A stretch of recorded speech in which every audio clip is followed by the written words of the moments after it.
Bismillahirrahmanirrahim. Assalamualaikum warahmatullahi wabarakatuh. Alhamdulillah, wassalatu wassalamu ala rasulillah wa ala alihi wa ashabihi wa mawalah, amma ba'd.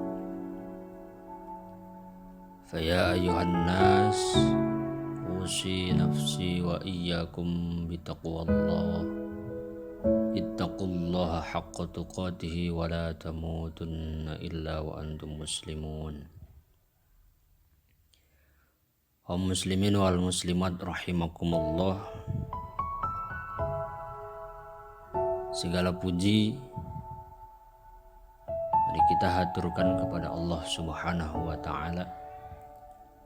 Salawat dan salam semoga senantiasa Allah limpahkan kepada baginda alam Nabi Agung Muhammad sallallahu alaihi wasallam beserta keluarganya, sahabatnya, para tabi'in dan tabi'idnya, dan juga mudah-mudahan tercurah kepada kita semua selaku umatnya. Amin ya rabbal alamin. Kaum muslimin wal muslimat rahimakumullah. Allah Subhanahu wa ta'ala berfirman, A'udzu billahi minasy syaithanir rajim. Bismillahirrahmanirrahim. Ya ayyuhalladzina amanu qu anfusakum wa ahlikum nara. Al-ayah, sadaqallahul azim. Yang artinya, wahai orang-orang yang beriman, lindungilah diri kalian semua dan keluarga kalian semua dari siksaan api neraka. Terkait dengan ayat ini, Imam Qatadah sebagaimana dikutip dalam tafsir Ibnu Katsir mengatakan bahwa perintahkanlah kepada keluargamu untuk taat kepada Allah dan cegahlah mereka dari perbuatan durhaka kepadanya. Kemudian Imam Ad-Dhahhak dan Muqatil mengatakan bahwa merupakan suatu kewajiban bagi seorang muslim untuk mengajarkan kepada keluarga dan kerabatnya hal-hal apa saja yang difardukan oleh Allah serta membantu mereka untuk melaksanakannya, dan juga mengajarkan hal-hal yang dilarang oleh Allah serta perintahkan mereka untuk menjauhinya. Sehingga kemudian Rasulullah Shallallahu Alaihi Wasallam bersabda dalam salah satu hadisnya, "Murrus sobiyya bis sholati idza balagha sab'a sinin." Perintahkanlah anak untuk melaksanakan sholat ketika mereka sudah mencapai usia 7 tahun. Fa idza balagha 10 sinin fadribuhu 'alaiha. Dan ketika mereka sudah mencapai usia 10 tahun, maka pukullah mereka dengan pukulan yang tidak menyakitkan jika mereka meninggalkan sholat. Adapun terkait dengan situasi pada bulan Ramadan ini, bagaimana cara kita melatih anak-anak kita untuk melaksanakan ibadah puasa? Para ahli pendidikan anak ataupun para praktisi pendidikan anak usia dini mengajarkan kepada kita bahwa untuk mendidik dan melatih seorang anak melaksanakan ibadah puasa, di antaranya adalah yang pertama, ajarkan rukun Islam yang 5, yaitu syahadat, sholat, zakat, puasa, dan haji. Perkenalkan kepada mereka, kemudian perintahkan mereka untuk mengerjakannya. Kemudian yang kedua, ceritakan kepada anak-anak kita tentang keutamaan dari melaksanakan ibadah puasa. Seperti puasa dapat menghapus dosa, orang-orang yang berpuasa akan disambut nanti di surganya Allah dari sebuah pintu yang dikhususkan, yaitu pintu Rayyan. Orang yang berpuasa juga akan mendapatkan pahala yang tidak terhingga. Kemudian juga berpuasa itu dapat menyehatkan. Kaum muslimin wal muslimat rahimakumullah. Yang selanjutnya, cara untuk melatih anak adalah jelaskan hal-hal yang dapat membatalkan puasa, seperti makan, minum, ataupun hal-hal yang dapat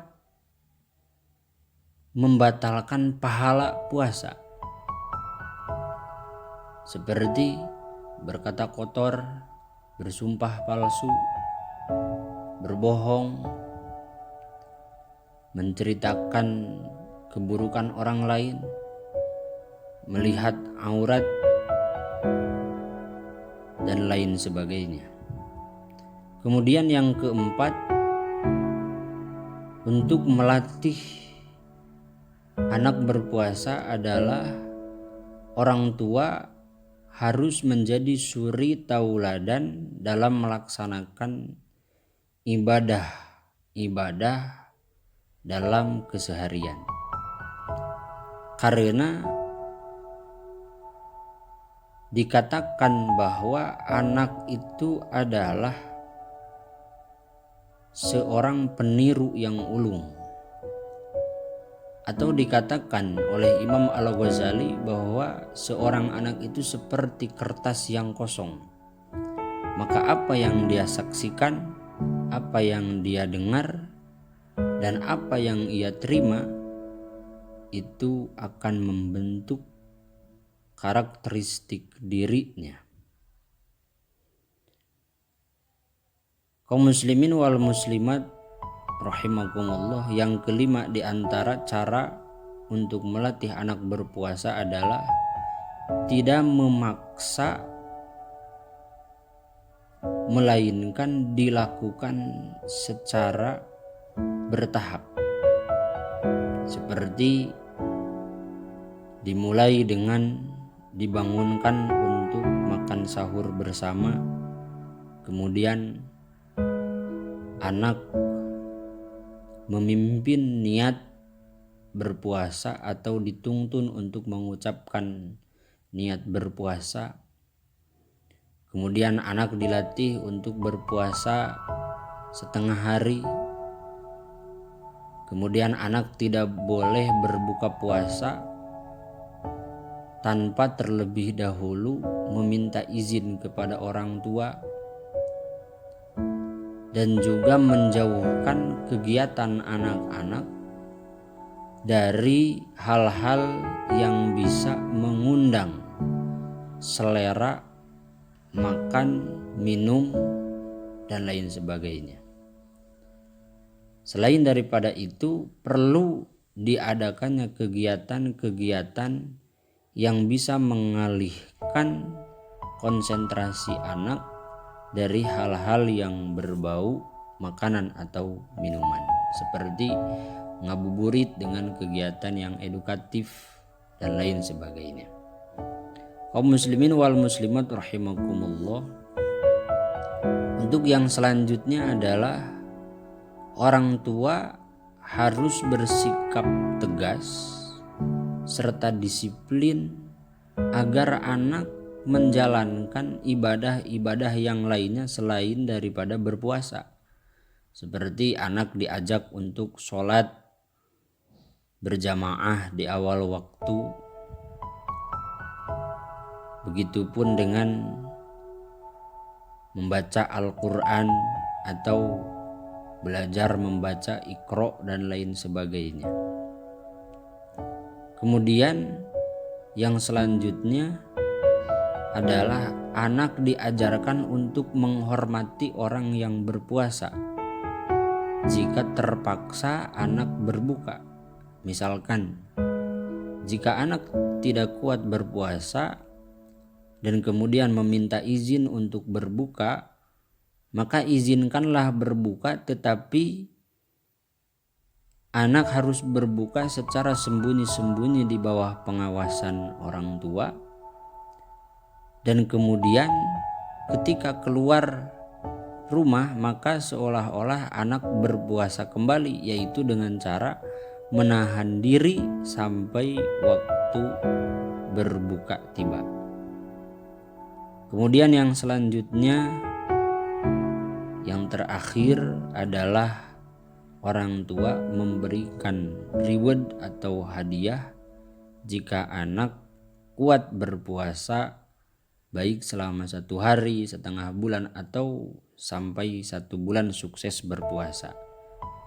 Seperti misalkan hal yang paling kecil, berbuka dan sahur dengan makanan-makanan ataupun minuman yang disukai oleh anak.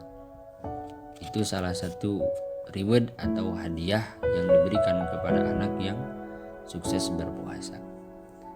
Itulah di antara tips atau cara ataupun metode melatih anak menjalankan ibadah puasa di bulan Ramadan ini. Mudah-mudahan langkah-langkah ini bisa kita amalkan dalam kehidupan sehari-hari, sehingga suatu saat nanti anak-anak kita menjadi anak-anak yang sholih, anak-anak yang pahalanya mengalir kepada kita ketika kita berada di alam barzakh. Amin amin ya Allah ya rabbal alamin. Mungkin demikian kuliah subuh